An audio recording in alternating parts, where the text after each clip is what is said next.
transizione del sentimento tra passato e presente. Mi chiamo Nabil Bougrin, il mio nome di arte Marco, sono nato in Marocco, ho 29 anni e adesso sono qui. Buongiorno a tutti. Innanzitutto sono orgoglioso perché sono qui.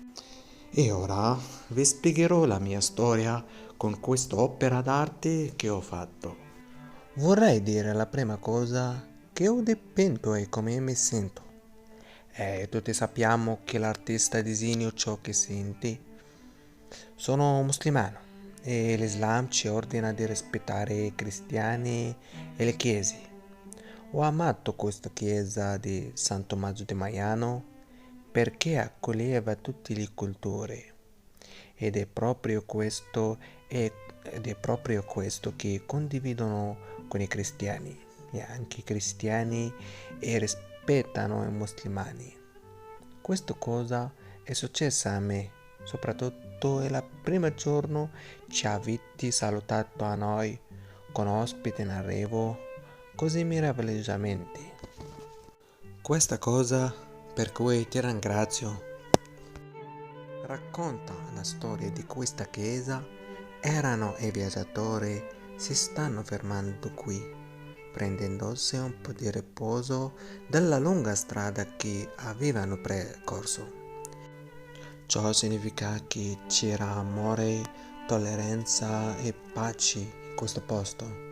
E sono proprio queste le cose che toccano il cuore quando si entra qui e nelle chiese antiche come questa chiesa. L'idea di toccare il muro e spostare i sentimenti dal presente al passato. Immagina con me una persona migliaia di anni fa abbia messo la mano su questo muro dove io sto mettendo la mano ora. Immagina con me se nel passato hanno messo le nostre mani cariche di energia positiva e amore e lasciala sul muro per le generazioni che vivono adesso. E anche esprime l'importante di preservare i monumenti storici. Guardiamo il dipinto. Ci sono pezzi mancanti perché con il passare del tempo alcune parti dell'opera d'arte cadono.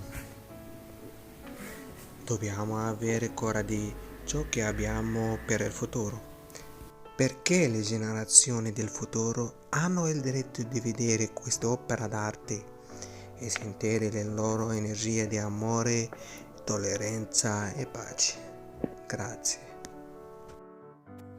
Veniamo a tratti.